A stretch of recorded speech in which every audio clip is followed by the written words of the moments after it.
ज्ञानञ्जनशलाकया चक्षुरुन्मिलितं येन तस्मै श्रीगुरुवे नमः। श्रीगौरांग नित्यानंद श्री अद्वैत चंद्र गदाधर श्रीवासादि गौर भक्त वृंदा वांछा कल्पतरुभ्यश्च कृपा सिन्धुभ्येव च पतितानां पावनेभ्यो वैष्णवेभ्यो नमो नमः। हरे कृष्णा कृष्णा कृष्णा हरे हरे, हरे राम राम राम हरे हरे। तो आज श्री चैतन्य चरितामृत से हम लोग फिर से गौर कथा प्रारंभ करेंगे। राय रामानंद संवाद पे हमारी चर्चा चल रही थी और आखिरी श्लोक जिस पे हमने चर्चा करी थी उसमें प्रश्न पूछा गया था श्रीमन महाप्रभु द्वारा, श्रवण मध्य जीवेर कौन श्रेष्ठ श्रवण। और श्री रामानंद राय ने उत्तर दिया, राधा कृष्ण प्रेम केली कर्ण रसायन।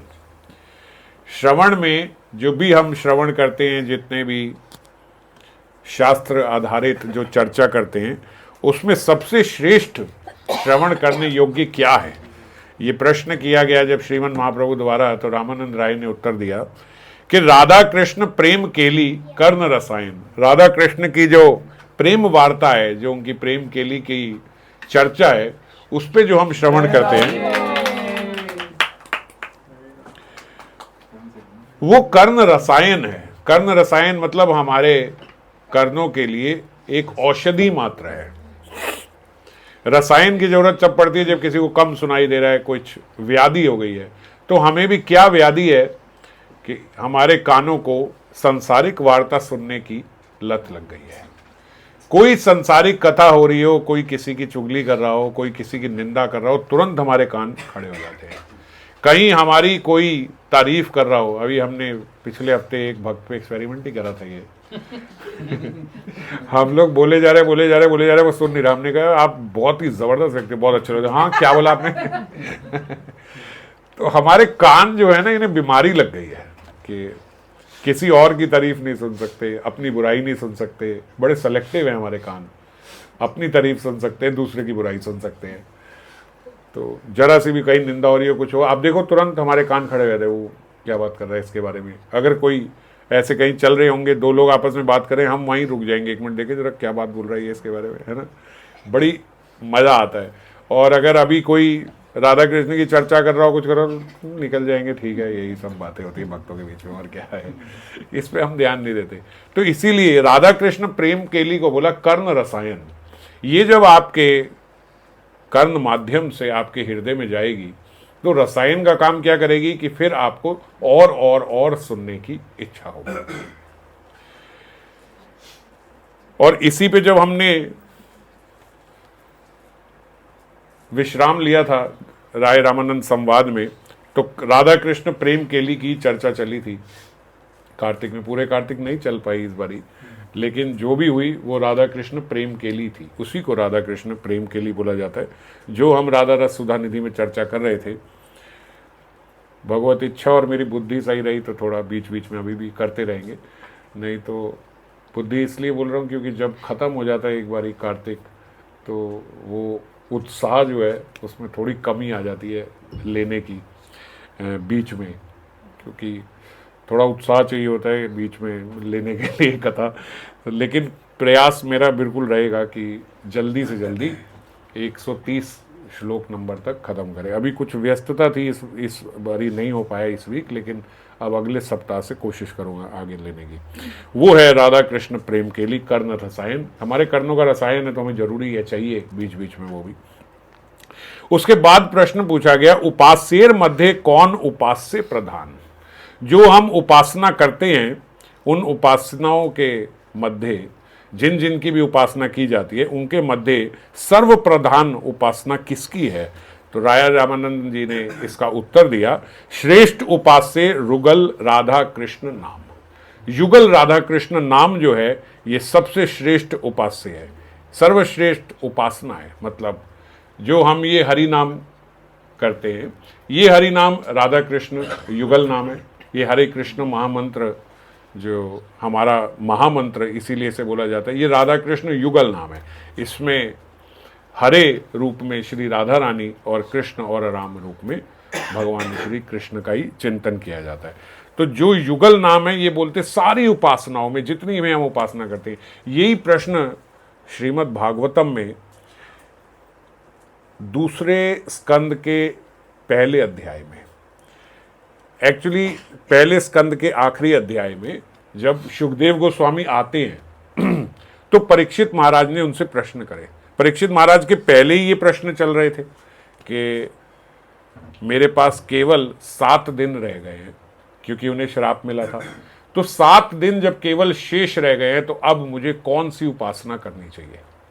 देखो, इनसे ज़्यादा इमरजेंसी किसी को नहीं हो सकती, इनसे ज़्यादा अर्जेंसी किसी को नहीं हो सकती। जैसे ये पता लग जाए कि मेरे जीवन में बस अब 7 दिन बाद तो मृत्यु होने वाली है, और सज्जन हैं, ऐसे सज्जन हैं कि जिन्होंने गर्भ में ही भगवान श्री कृष्ण के दर्शन किए।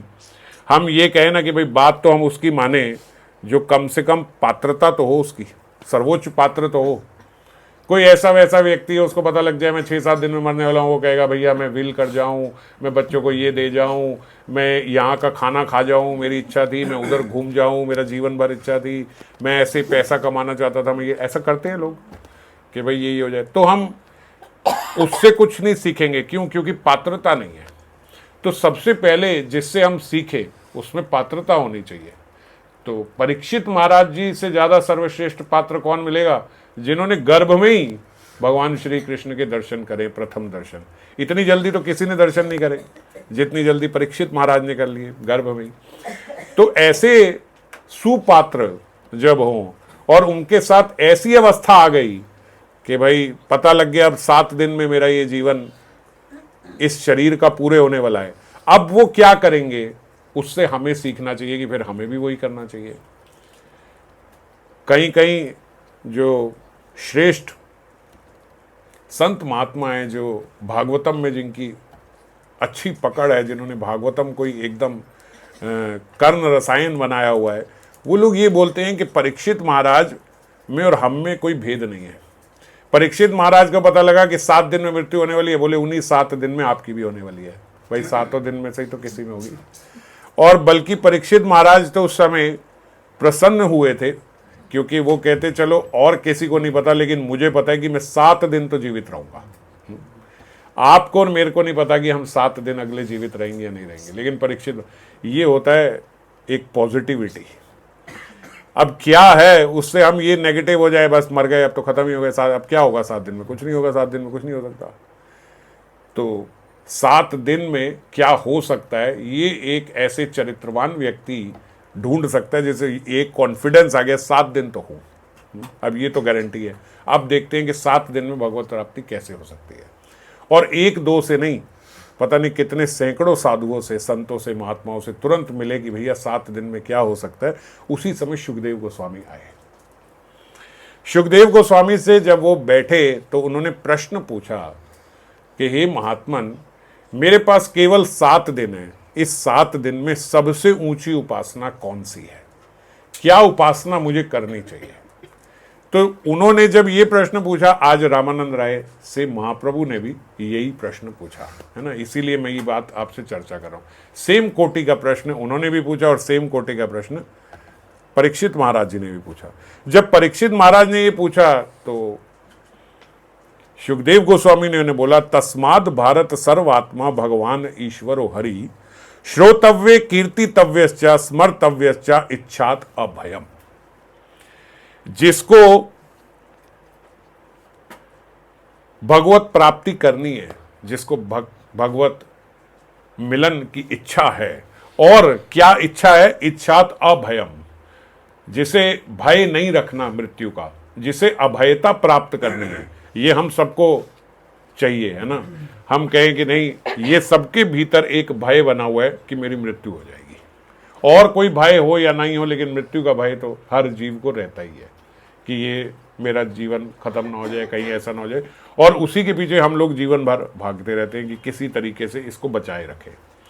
तो ये अभयता सबसे बड़ी अभयता है। इसीलिए यहाँ इस श्लोक में बोला, इच्छात अभयम, किसी को ये अभय प्राप्त हो जाए कि अब मुझे मरने से डर नहीं लगता। ये अवस्था कैसे प्राप्त होगी? तो इसके लिए क्या बोल रहे हैं? श्रोतव्य कीर्तितव्य च स्मर्तव्य। हमें श्रवण करना है, हमें कीर्तन करना है और हमें स्मरण करना है। किसका करना है? भगवान ईश्वरो हरि, भगवान का ही हमें श्रवण करना है हर समय। कीर्तन भी, कीर्तन का अर्थ ये है, कीर्तन का अर्थ ये नहीं है कि आप हमेशा हारमोनियम मृदंग और ये सब लेके बैठो। कीर्तन का अर्थ ये है कि जब भी हम कोई वार्ता करें, हम ऐसे बोलते हैं ना, तू ये हर वक्त ना इसका रोना रोता रहता है, या थोड़े अच्छी भाषा में बोलेंगे तो बोलेंगे ये तो जब देखो अपने बच्चे का ही कीर्तन करता रहता है ना, ये तो जब देखो अपने बिजनेस का ही कीर्तन करता रहता है। तो ऐसे बोला जाता है। तो कीर्तन का एक अर्थ ये भी है कि जब भी हम कोई वार्ता करें, जब भी हम कोई चर्चा करें, तो वो चर्चा भगवान की ही होनी चाहिए, इधर उधर की वार्ता हम लोग ना करें।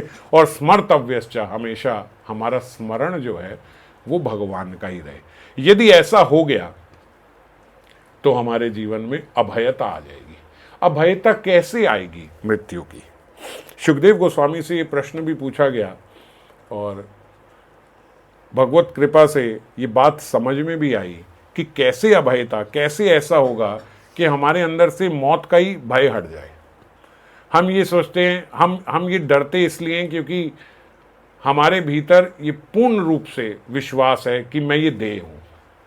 चाहे हम कितना भी समझ लें, लेकिन हमारा मैंपना जो है वो इस देह में ही है ना, कि मैं शैलजा, मैं मन्नू, मैं ये, मैं वो, मैं अमुक, जो भी मैं हूँ। जब यही चला जाएगा तो फिर कैसे भजन होगा? फिर क्या, फिर मुझे क्या फ़र्क पड़ता है? एक भक्त से मैं अभी चर्चा कर रहा था, तो खराब तरीके से नहीं बता रहा हूँ, हम सब ऐसे ही सोचते हैं। वो बोल रहे हैं कि अच्छा, अगर हम लोग अभी कुछ पाप करते हैं तो फिर जिसको सज़ा मिलेगी अगले जन्म में वो तो पता नहीं कौन होगा, मैं तो मर ही जाऊँगा, मुझे थोड़ी मिलेगी। अगर कहते हैं कि भाई इस देह का अगले जन्म में आपको मिलेगा, तो बोलते हो तो उसको मिलेगा ना, मुझे थोड़ी मिलेगा। तो ऐसे ही उनकी चिंता ये भी थी कि मैं बहुत अच्छे कर्म करूं, मैं किसी का बुरा ना करूं, और तब भी जो फ़ायदा मिलेगा वो तो पता नहीं किसको मिलेगा, तो वो मैं तो होऊंगा नहीं। होता है या नहीं हमारे अंदर? अभी हम लोग ज्ञान से तोलेंगे तो ऐसे कहें कौन मूर्ख है, ऐसी बातें कर रहा था। पर सच बात ये है कि हमारे भीतर भी ऐसा ही रहता है कि देखो ना, मुझे थोड़ी मिल रही है, और जिसको मिल रही है उसे पता नहीं कि मुझे किस बात की मिल रही है, और वो पता नहीं कौन होगा। ये हमारे अंदर रहता है। तो भय भी हमारे अंदर इसलिए रहता है कि मैं खत्म हो जाऊंगा, क्योंकि हमने अपने आप को इस देह को ही माना हुआ है। अब मैं आपसे कहूँ कि अपने आप को देह ना मानो, तो ये तो बड़ी पुरानी बात हो गई, लोग कहते रहते हैं, इससे क्या भय था? ये तो हमें पता है कि मैं ये देह नहीं, मैं आत्मा हूँ, ये हमें पता है, मगर इससे अभयता तो नहीं होती। अभी भी भय लगा रहता है कि अगर मर गए तो अभयता कैसे प्राप्त होगी? ये बात हमें समझनी होगी। देखो, हमारा जो मन है ना, उसने माना है कि मैं ये देह हूं। इस बात को अच्छे से समझना। जो ये मन है, इस मन ने मान लिया कि मैं ये देह हूं। मन की तो मान्यता है ना कि मैं ये देह हूं, मैं ये हूं, मैं ये हूं, मैं ये अमुक हूं। अब जैसे मान लीजिए वाई के दादा कि आप जब 5 वर्ष के थे तब आपने माना हुआ था कि ये मैं हूं। तब आपको बोले कोई कि भैया तेरी बीवी मर गई, आप कहोगे भाड़ में जाए। 5 वर्ष के बच्चे को, आज ये इन बच्चों को किसी को बोलो कि तेरी बीवी ना मर गई, तो कहे मर जाए, मुझे क्या फर्क पड़ता है, क्योंकि वो आई नहीं जीवन में, मर जाए। वो कहेंगे, अभी हम किसी को बच्चे को गाली दे, बेटा तेरे बच्चे मरेंगे, वो कहेगा मर जाए, क्योंकि उसके अंदर वो भाव ही नहीं है कि मेरे कोई बच्चे हैं, है ना। तो कुछ भी बोल दो उसको कोई नहीं लगेगी, मगर जिसके बच्चे हैं उसको आप बोल दो यही बात, वो आपको थप्पड़ मारेगा खींच के, क्योंकि अब उसने मान लिया कि मैं ये हूं, मेरे ये बच्चे हैं। तो जब आप 5 साल के थे, जब हम 5 साल के थे, उस जिसको मैं बोलता था, आज वो कहाँ है? कोई मेमोरीज कि जब मैं 5 साल का था मैं क्या करता था? 99% मेमोरीज भी फेड हो गई हैं, हमें पता भी नहीं कि वो कौन था। तो वो मर गया ना 5 साल वाला। अब जो है, अब ये मैं हूं, अब ये मैं हूं। अब और 10 साल बाद चले जाएंगे तो अब वो मैं होगा। अब मुझे मेरे स्कूल के दिन याद भी नहीं है कि कैसे थे। जब स्कूल में था तो ऐसे लगता था कि इससे बढ़िया कोई जीवन ही नहीं है। अब पता भी नहीं है कि स्कूल में, बल्कि स्कूल का कोई मिल भी जाता है तो ऐसे लगता है जैसे कोई पिछले जन्म का मिल गया है। ऐसे ध्यान आता है कि पिछले जन्म में कोई था, इतना फेड हो गई है मेमोरी। तो अब वो मैं उसमें से मैं खत्म हो गया ना। ऐसे ही ये जो मन है, यही हमारा अगले देह में जाएगा। यही मन जाएगा। और जो मैं आज सोच रहा हूं एग्जैक्टली सेम मैं उस वक्त सोच रहा हूँ। जैसे हम कहते हैं ना कि बचपन से इसका यही स्वभाव है, बचपन में ही हमें थोड़ा स्वभाव का आइडिया तो लग जाता है कि ये कैसा निकलेगा। तो बोलते हैं ना पालने के पूत के पाँव पालने में दिख जाते हैं, है ना। सॉरी मेरी थोड़ी खराब है ये, पूत के पाँव पालने में दिख जाते हैं। तो इससे क्या मतलब है कि उसका स्वभाव पहले ही दिख जाता है कि कैसा होगा। कुछ कुछ हमें आइडिया लग जाता है। तो हम देखें बचपन से ही बड़ा जिद्दी है, हम ऐसे बोलते हैं ना, ये बचपन से ही बड़ा धार्मिक है, ये बचपन से ही बड़ा भौतिक है, इस तरीके से बोलते हैं। तो क्यों? क्योंकि वो मेरा जो स्वभाव है वो वही रहेगा, चाहे मैं आज 5 साल का हूं, चाहे 10 साल का हो गया, चाहे 50 साल का हो गया। उसको घुमाना बड़ा मुश्किल है। अध्यात्म के अलावा स्वभाव को घुमाना किसी का बल नहीं है इतना, अध्यात्म के अलावा। और अध्यात्म में भी क्या होता है, बेसिक स्वभाव वही रहता है। वो व्यक्ति बचपन से लालची है, वो लालची रहेगा। अध्यात्म क्या करेगा, उसका वो लोभ भजन में डाल देगा। समझ गए? वो बचपन से ही चालाक है, वो चालाक रहेगा, मगर उसकी चालाकी अब संसार से बचने में आ जाएगी कि मैं कैसे संसार से बचूं, वो इसमें अपनी चालाकी लगा देगा। ऐसे नहीं है कि बुद्धू हो जाएगा। अध्यात्म आया तो अचानक से बुद्धू चालाक बन गया, चालाक, स्वभाव वही रहता है उसका। तो वही स्वभाव, तो ये हमारा जो मन, ये जो हमारा मन की वेव्स को ही स्वभाव बोलते हैं, समझ गए, ऑरा को। तो जो हमारा ये स्वभाव है ये वही रहेगा। जैसे मैं जब 5 साल का था तो वो शरीर को आज मैं नहीं पहचानता, आज मैं इसको पहचानता हूं जो 40 साल का है। जब 60 साल का हो जाऊंगा तो मैं कहूंगा ये मैं हूं, अब वो ध्यान नहीं आता कि वो क्या था। ऐसे ही जैसे हम आज रात को सोए और सुबह उठने के बीच में हमें नहीं पता हम कहाँ हैं, है ना। जब हम गहरी नींद में सो जाते हैं हमें नहीं पता हम कहाँ हैं। तो सुबह इसीलिए बोलते हैं हर सुबह एक नए जीवन की तरह है, क्योंकि आप गायब हो गए थे, आपको पता ही नहीं था आप कहाँ हो। ऐसे ही मृत्यु है कि मृत्यु आई और हमें जो देह मिला, अब उसको मैं कह रहा हूं कि अब ये मैं हूं, कोई फर्क नहीं पड़ता। जैसे 5 साल वाले को मैं कह रहा था मैं हूं और 40 साल वाले को अब मैं ये कह रहा हूं मैं हूं, ऐसे ही फिर नए एक दिन के शिशु को वो कहूंगा कि मैं हूं। और मेरा स्वभाव जो ये है ना, एग्जैक्टली यही रहेगा अगले देह में भी, ये बदलेगा नहीं, ये सेम रहेगा। तो इसीलिए फर्क नहीं पड़ता कि देहांतर हो रहा है कि नहीं हो रहा है। देहांत ये शरीर का खत्म होना, देहांतर ये शरीर का बदल जाना, अगला शरीर प्राप्त हो, उससे क्या फर्क पड़ता है? कोई फर्क नहीं पड़ता। मैं 5 साल का हुआ, 10 साल का हुआ, 15 साल का हुआ, 20 साल का हुआ, 40 साल का हुआ, 60 साल का हुआ, फिर 1 साल का हो गया, पर वो मैं ही हूं। तब मैं उस छोटे शरीर को, 5 साल के शरीर को बोलता था ये मैं हूं। आज सफेद बालों वाले शरीर को जैसे मैं कह रहा हूं कि ये मैं हूं, फिर वो छोटे से शरीर को, फिर जो 1 महीने का, 1 साल का हो जाएगा, फिर मैं कहूंगा मैं हूं। तो कोई फर्क आया? मैं वही हूं। पहले मेरा ये नाम था, आज मेरा नाम अच्युतानंद है। अब मैं कहता हूं ये मेरा नाम है, नाम भी बदल गया, शरीर भी बदल गया, गोत्र भी बदल गया, सब तो बदल गया। जीते जी हम बोलते नहीं नया जन्म ही है, जब हमारी दीक्षा हुई तो अब ऐसे ही वो नया देह मिल जाएगा, मैं हूं। अब बताओ इसमें कोई डरने की बात है? क्या डरने की बात है? ये मैं ही हूं। इसीलिए जो सजा मिलेगी वो मुझे ही मिलेगी, जो खराब कर्म किए हैं, जो मेरे प्रारब्ध हैं, वो मुझे ही मिलेंगे। वो सेम मैं ही हूं, सेम सेट है। शरीर तो यहां भी कितनी बार बदल रहा है और फिर बदल जाएगा, फिर कोई फर्क नहीं पड़ेगा।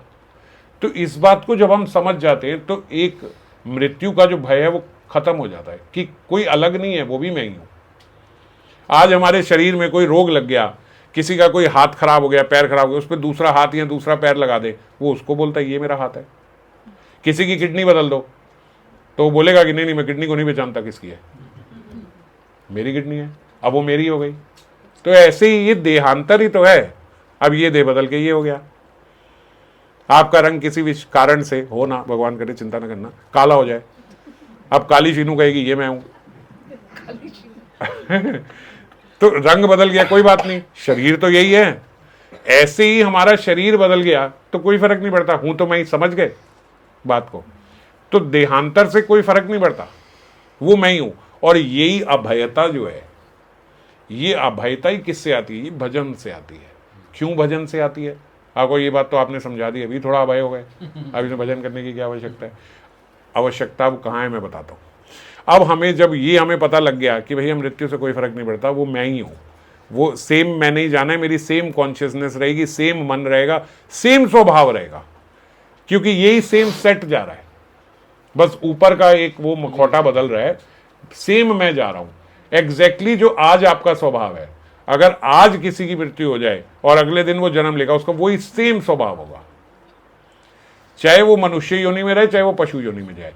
अब मेरा भय क्या है? भय ये है अगर मुझे अगला शरीर इंसान का मिला ही नहीं तो, अगर मैं अगले जन्म में कुत्ता बिल्ली चूहा या मच्छर बन गया तो, और 84 लाख योनियों में कहते हैं जैसे घूम घूम के जाना पड़ेगा वो हो गया तो। अब वो तो से बचने के लिए ही हमें आज अपना स्वभाव सही करना है। Your nature is your future. आपका आज जो स्वभाव है यही आपका फ्यूचर डिफाइन करेगा। अगर आज आप ईर्ष्यालु स्वभाव के हो, अगर आज आप द्वेषी स्वभाव के हो, तो बड़ा नेचुरली आप क्लियर रहो अपने मन में, मैंने पशु शरीर में ही जाना है। समझ गए? और अगर आप दयालु स्वभाव के हो, अगर दूसरे का दुख आपको स्पर्श करता है, अगर दूसरे के सुख में आप सुखी होते हो, तो पक्का है कि ये देव तुल्य जो स्वभाव है ये आपको मनुष्य योनि आगे देगा। अब देव योनि भी दे सकता है। अगला प्रश्न भी यही है इनका कि भाई जो मुक्ति भुक्ति चाहता है वो क्या शरीर प्राप्त करेगा? तो रामानंद राय कहते हैं स्थावर देह भी मिल सकता है और देवीय देह भी मिल सकता है। मेरा आज क्या स्वभाव है? अगर बहुत अच्छा स्वभाव है तो देवता भी बन सकता हूं। अगर मैंने मुक्ति मांगी है तो, अगर मैंने भुक्ति मांगी है तो, भुक्ति मतलब कि मुझे इस जगत के सुख चाहिए। अच्छा स्वभाव तो है मगर इस जगत के सुख चाहिए। कहीं हम देखते हैं ना, हम कहते हैं भाई भजन इतना नहीं करता लेकिन स्वभाव बहुत अच्छा है इसका। ऐसे लोग हम देखते हैं ना कि इतना चाहे भक्ति में नहीं है लेकिन स्वभाव बहुत अच्छा है, होता है। तो वो अच्छे स्वभाव वाला व्यक्ति संसार के सुख चाहता है। जो संसार के सुख चाहता है और अच्छा स्वभाव है वो अगले जन्म में देवताओं के यहां जन्म लेता है। पर देवताओं के यहां जन्म लेने में एक खराबी है, संसारी सुख वहां बहुत मिलेंगे, पर वो संसारी सुख जो है, ऐसा बोलते हैं सुख जो है उसकी परछाई दुख है।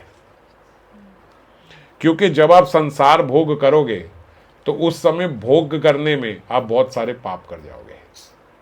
भोगी व्यक्ति कभी सही कॉन्शियसनेस में नहीं रह सकता। जब वो भोग करेगा तो भोग छिन जाए इसका उसको डर रहेगा, फिर वो उस भोग को पाने के लिए, प्रोटेक्ट करने के लिए वो पाप कर्म करेगा। तो इसी, और ज्यादा भोगों को जब प्राप्त कर लेता है जीव तो भी पाप कर्म ही करता है ना। तो जो व्यक्ति भोगों में पड़ गया वो सूनर और लेटर पाप कर्मों में जाएगा ही जाएगा। जैसे आज कोई बड़ा अच्छे स्वभाव का व्यक्ति हो और पैसा चाहता हो, पैसा नहीं है, पैसा चाहता हो, बड़े अच्छे स्वभाव का व्यक्ति, उसे पैसा मिल जाए तो उस पैसे से संसार भोग में क्या करेगा?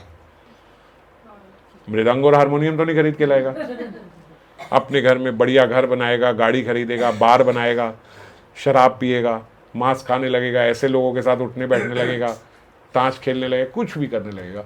धीरे धीरे मतलब अगर आप संसार को भोगोगे तो आप पाप की तरफ ही नेचुरली इंक्लाइंड हो जाओगे, क्योंकि यही संसार का स्वरूप है। तो इसीलिए आज मेरा क्या स्वभाव है ये डिफाइन करेगा कि मैंने आगे क्या बनना है। ये तो बात हुई भुक्ति मुक्ति चाहने वालों की। अब भजन करने वाला व्यक्ति है और स्वभाव से सुधर नहीं रहा है, भजन जो है वो केवल उसका औपचारिकता में ही चल रहा है, ड्यूटी की तरह चल रहा है, और अंदर से स्वभाव कुटिल। माथा सीधा करो, ऐसे क्यों रहते हो, सीधे रहो, ऐसे प्रसन्न चित्त रह के सब।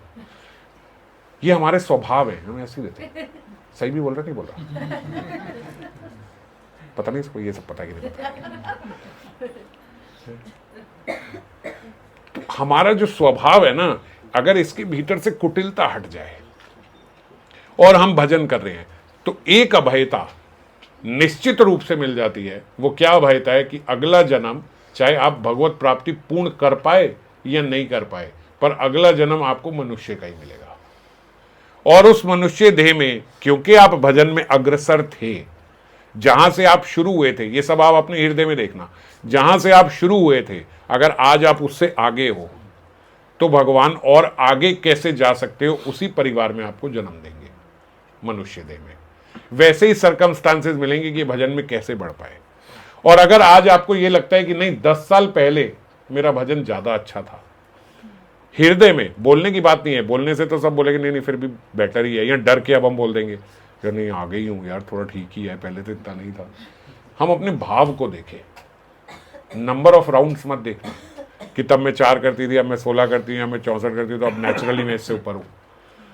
भाव कैसा है, हो सकता है तब हमारा भाव बड़ा त्रिनादपी वाला हो, हम अपने आप को सबके शरणागत समझते हो, हम सबको प्रभु जी माता जी करके उनके माथा टेकते हो कि ये सब मेरे से ऊपर हैं, और आज ऐसा लगने लग गया हो कि ये सब तो बच्चे हैं, अभी तो बोलेंगे नहीं लेकिन ऐसा आभास आता है कि यार इनसे तो मैं बेटर ही हूँ। अब ऐसे थोड़ी कि मैं जीनू माता जी करूँगा, कोई सोचे मैं तो करता हूँ, कोई ऐसे सोचे तो नहीं आई है अभी ये, इनसे थोड़ी मैं नीचे। तो ये हमारा क्या हुआ, भाव का स्खलन हो गया, भाव की हानि हो गई, भाव गिर गया। तो इसलिए कह रहा हूं हिसाब ठीक से लगाना, ऐसे मत लगाना कि नहीं तब इतने नंबर थे, तब मेरा भाव कैसा था, तब मेरा हृदय कितना प्रसन्न रहता था, तब मेरे अंदर कितनी उत्सुकता थी, तब मेरे अंदर कितनी एक्साइटमेंट थी भजन को जानने की, और आज कितनी है। ये मेजरमेंट्स है कि मेरा भजन बढ़ रहा है या कम हो रहा है। अगर आज मेरा उत्साह कम है भजन में, आज मेरा उत्साह कीर्तन में कम है, अगर आज मेरा भाव जो है वो उतना बढ़िया नहीं है जितना तब है, आज मैं उतना लोलुप नहीं हूं कथा का जितना पहले था, इसका मतलब मेरे भजन में कमी आई है। और अगर मेरे भजन में आज कमी आई है तो फिर अगला जन्म फेवरेबल कंडीशंस में नहीं मिलेगा। समझ गए? आज अगर मुझे सारी कंडीशंस भक्ति की फेवरेबल मिली हुई हैं और मैं उन फेवरेबल कंडीशंस का सदुपयोग नहीं कर रहा हूं, अगर मैं सदुपयोग नहीं कर रहा हूं तो फिर मुझे वो कंडीशन मिलने वाली नहीं है। ये सब बातें मैं, जितनी फेवरेबल मुझे कंडीशन भजन की मिल रही है, क्या मैं उतनी कर रहा हूं? ये सब किसी को बताने की जरूरत नहीं है, आप सब ये अपने हृदय में अपने आप से पूछना। मैंने ये सवाल लेना नहीं था, भगवत कृपा से पता नहीं आज सुबह ऐसे प्रेरणा हुई गिरिराज जी की तरफ से, ये सब मुझे भी तभी समझ में आया और मैं वही बात आपको समझा रहा हूं। अगर ये नहीं है मेरे हृदय में तो फिर अगला जन्म मुश्किल है कि मुझे मनुष्य योनि में फेवरेबल कंडीशंस में मिले।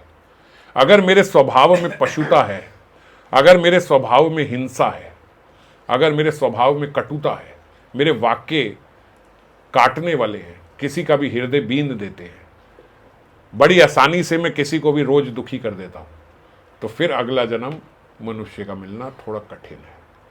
तो इसीलिए हम भजन कर रहे हैं, और भजन में सबसे ज्यादा रक्षा अगर मुझे किसी की करनी है तो वो अपने स्वभाव की करनी है, क्योंकि यही डिसाइड करेगा कि मेरा अगला जन्म क्या होने वाला है। पहले मुझे हैरानी होती थी महात्माओं को कैसे पता लग जाता है कि इसका अगला क्या स्टेप होने वाला है, इसका अगला जन्म क्या होने वाला है। पर इस बात से थोड़ा समझ में आती है कि कैसे उन्हें पता लग जाती है। वो बोलते केवल उठने बैठने चलने और उससे भी वो बता देते हैं कि इसका क्या होने वाला है, क्योंकि हमारा स्वभाव जो है वो हमारी क्रियाओं में आ जाता है कि हम कैसे हैं, हमारे मुंह की भंगिमा कैसी है, हमारे देखते कैसे हैं, बोलते कैसे हैं, इशारा कैसे कर रहे हैं, इन सब में पता लग जाता है इनका स्वभाव कैसा है। दूसरे को जज करने के लिए यूज मत करना, अपने लिए देखना। तो बात समझ गए? तो अभयता क्या है? सबसे पहले भय ये है कि मेरी मृत्यु ना हो जाए, और मृत्यु का भय इसलिए है कि मुझे ये नहीं पता कि आगे क्या है, आगे अंधकार है, पता नहीं मुझे क्या कौन सा जन्म मिलेगा, पता नहीं मैं कहां जाऊंगा, पता नहीं क्या होगा, पर यह भी पता लग सकता है। इसीलिए संत महात्माओं को, भक्तों को भय नहीं है मृत्यु का, और हम भयभीत हैं। उन्हें भय इसलिए नहीं है, भाई क्या होगा, मान लो अगर पूर्ण रूप से भगवत प्राप्ति नहीं भी हुई है तो भी अगला जन्म मिलेगा तो कोई बात नहीं, वही तो हम हैं। बल्कि अच्छा है ये शरीर इतना रोगी, अब थोड़ा निरोगी शरीर मिल जाएगा अगर भजन सही किया है तो। नहीं तो बाल्यकाल से ही हम देखते हैं आजकल क्या क्या रोग लगे हुए हैं। तो इसीलिए जहां यथासंभव किसी की सेवा कर सकते हो, सेवा करने में कभी पीछे मत आना। समझ गए? आप देखो एक बात समझो, हम कई बार ये सोचते हैं कि यार हमारे जीवन में इतने सारे कष्ट आते जा रहे हैं, जबकि मैं तो भजन कर रहा हूं, मैं जरा सा कुछ करता हूं और ऐसे विपदा आ जाती है। और अच्छा किसी के भी साथ करो तो ऐसा तो नहीं है कि अगले दिन मेरे साथ बड़ा अच्छा हो रहा है, मैंने किसी के साथ बड़ा अच्छा किया तो ऐसे तो नहीं है नेक्स्ट डे मुझे मिल रहा है। ऐसा लगता है हम लोगों को। तो ये क्या बात है, इस बात को समझो। बड़ा सिंपल एक पॉजिटिव एटीट्यूड से इस बात को समझना चाहिए। अगर आपने संसार में कहीं से भी, किसी से भी, किसी भी इंस्टीट्यूट से, किसी भी व्यक्ति से, किसी से भी आपने लोन लिया है, तो वो लोन आपकी क्या इच्छा रहती है आपके हृदय के भीतर, आप बताना कि तुरंत जल्दी से जल्दी मैं वापस कर दूं, या कोई बात नहीं, इंटरेस्ट बढ़ने दो बाद में दे देंगे। क्या इच्छा रहती है? जल्दी से जल्दी उतार दूं। क्यों? कम इंटरेस्ट देना पड़ेगा।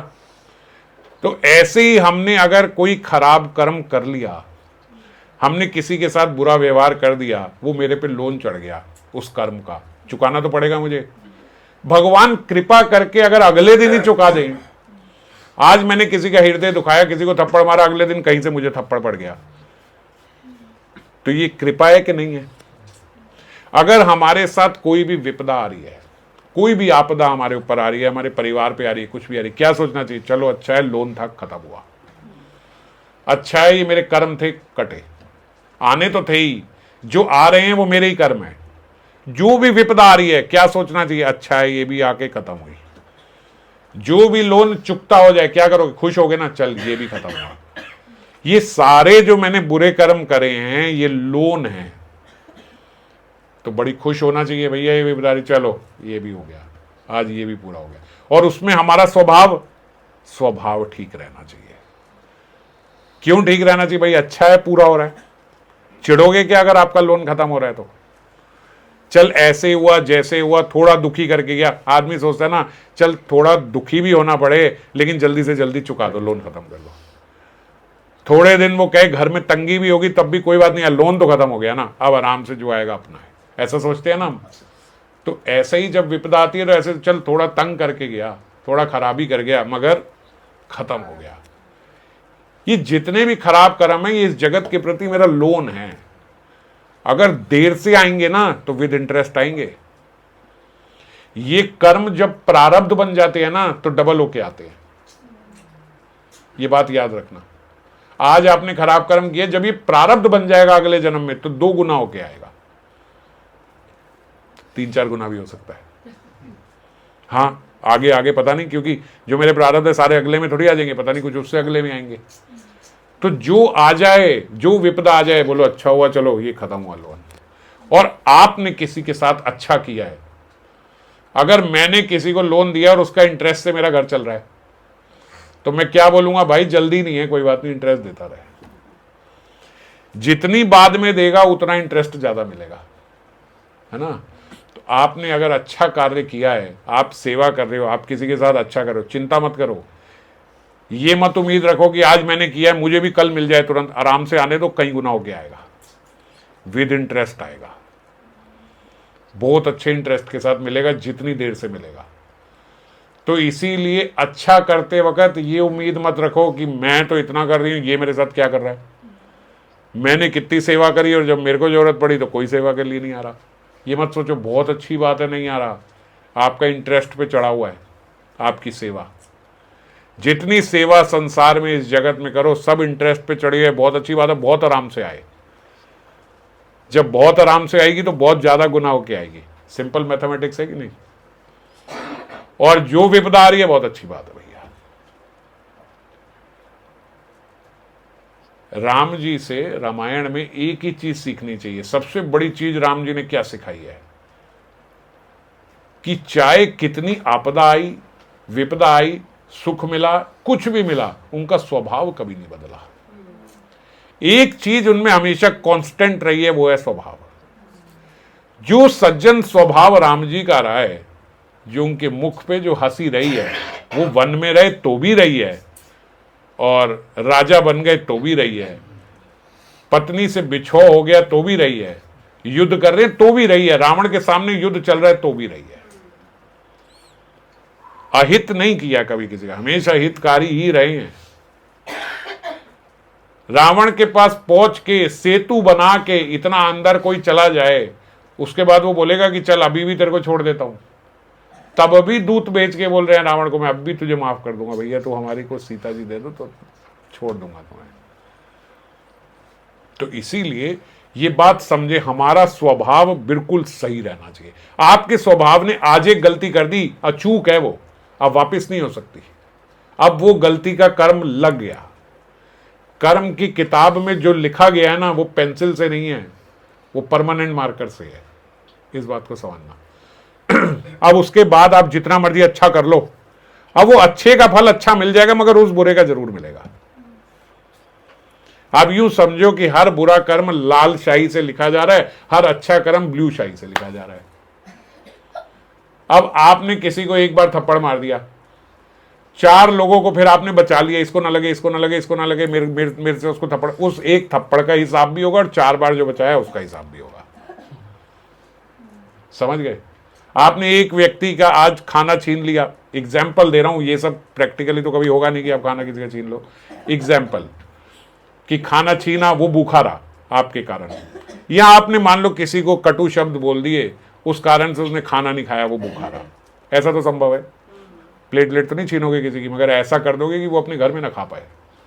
ऐसा आप कर सकते हो अपनी वाणी से। आपने कर दिया, पानी दे दो,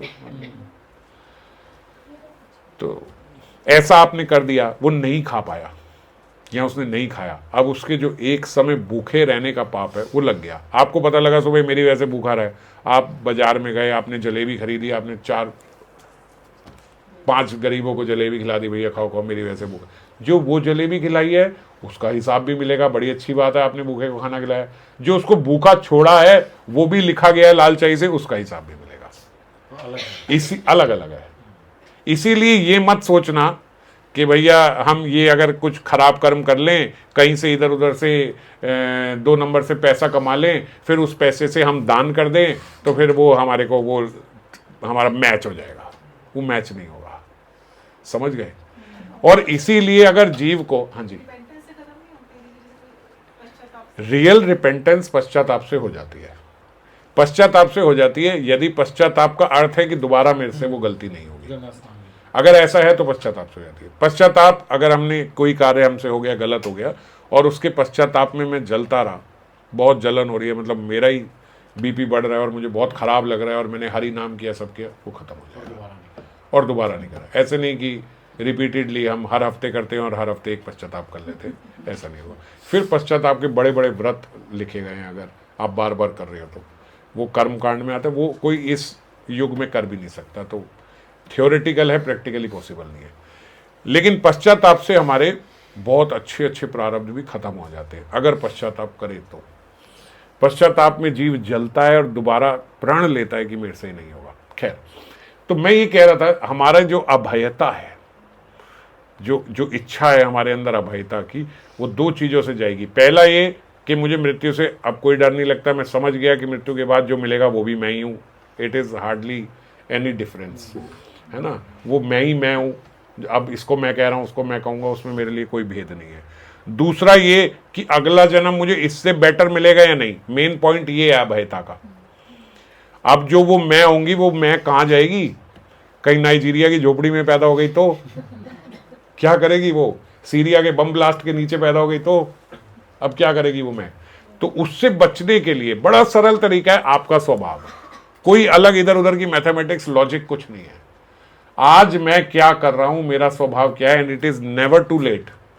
ऐसे मत समझना कि अब तो बहुत देर हो गई, अब तो बहुत कुछ निकल गया, ये निकल गया। अब अगर मैं ठीक होता हूं और अपने पूर्व कर्मों का पश्चाताप करता हूं कि ये मेरे से बहुत गलत हुआ था, अब नहीं होगा, अब मैं बहुत संभाल के चलूंगा अपने स्वभाव को। इसको बोलते गंगा नहाए। पिछले सारे खत्म हो जाएंगे अगर अगले में आदमी ये सोच ले कि अब बहुत संभल के चलना है। इस बात को बिल्कुल अच्छे से समझ लो, your nature is your future. आपका स्वभाव ही डिसाइड करेगा आप कहां पे जाओगे। समझ गए? तो इसीलिए, और अपने स्वभाव को पक्का रखने के लिए, अब हम इस पे आ रहे हैं, अपने स्वभाव को पक्का रखने के लिए हमें क्या करना होगा? बल लेने के लिए, शक्ति लेने के लिए, कि जो आज मैं सुन रहा हूं, जो मैं समझ रहा हूं, इस पे दृढ़ रहूं, मैं अपने स्वभाव से गिरूं ना। What is yes and what is no. ऐसा नहीं कि फिर मेरी जीभ लटक जाए, नहीं नहीं थोड़ा इतना तो कर लेते, ऐसे थोड़ी होता है, इतनी तो इंद्रिय तृप्ति कर ले, ये कर ले। रावण के पास सारे ऐश्वर्य थे, सब था उसके पास, चाहे असुर था, लेकिन कितने बड़े बड़े ऐश्वर्य थे कि किसी के पास नहीं थे। सोने की लंका बना के कहां बैठा हुआ है, पूरे ऐश्वर्याम में है। क्यों? क्योंकि उसका विश्वास भगवान शिव पे अटूट था। उसके बाद वो संसारिक आनंद ले रहा है, लेकिन फेथ उसका भगवान शिव पे अटूट था, पर वही उसका जो नियमावली थी उनकी सेवा करने की, पूजा करने की, जो उन पे थी, वो खत्म हो गई एक स्त्री के चक्कर में। जब माता सीता के लिए वो लोभनीय हो गया, जब वहां उसकी वासना आ गई, फिर उसके बाद उसका मन भजन में भी नहीं लगता। ये लिखा है वाल्मीकि रामायण में। अब शिव जी की आराधना में उसका मन नहीं लगता। अब दिन रात वो रूप बदल बदल के इसमें लगा हुआ है कि बस मुझे ये मिल जाए। और सारा जो ध्यान लगाता था, जो मेडिटेशन थी, जो सब था, वो सब खत्म हो गया। जब वो खत्म हो गया, उसके बाद उसका सर्वनाश शुरू हुआ रावण का। उससे पहले क्या कमी थी रावण के पास? अयोध्या से ज्यादा समृद्ध थी लंका, कोई कमी नहीं थी उसके पास। और सौंदर्य भी खूब था रावण का। हम देखते हैं यहाँ पे मोटा सा मूंछों वाला दिखाया था, ऐसा नहीं है, बहुत सुंदर था।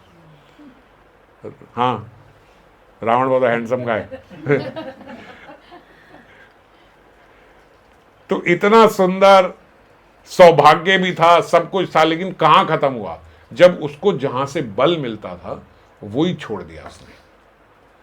और हमें जो हम ये कह रहे हैं कि हम ऐसे हो जाए, what is yes and what is no, जैसे वो एक कहावत बोली जाती है, you can't make the tiger eat grass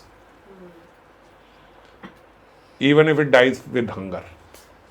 शेर जो है भूखा मर जाएगा मगर घास नहीं खाएगा।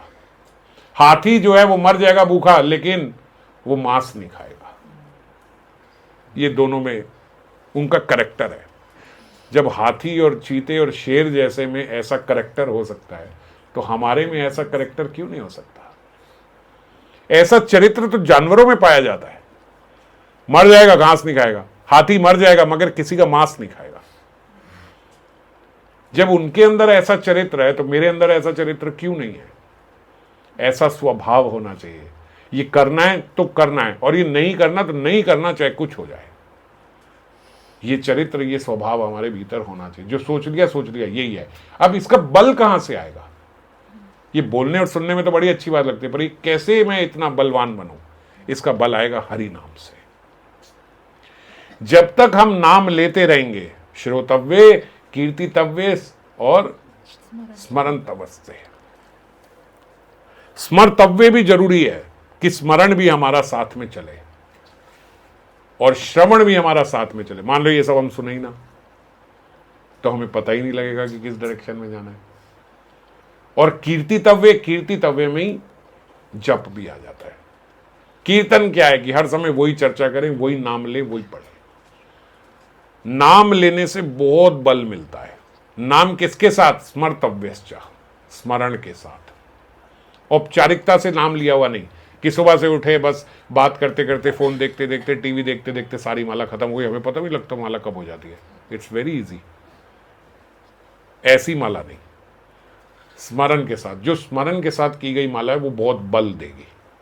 श्रवण रोज करें, ये रोज का नियमावली में होना चाहिए। एक तो हम रोज सुनेंगे ही सुनेंगे, आधा आधा घंटा सुने, लेकिन रोज सुनेंगे।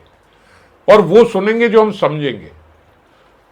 ऐसे रैंडम नहीं कि आज ये सुन ली, कल वो सुन ली, फिर वो सुन ली, फिर वो सुन ली, फिर वो सुन ली। एक दिन में 3 कथा सुन ली और पूछो कि क्या सुना, वो पिछली मुझे याद नहीं रहती, फिर आगे 3 सुन ली, फिर आगे 3 सुन ली। ऐसे स्मरण का, ऐसे श्रवण का भी कोई फायदा नहीं है।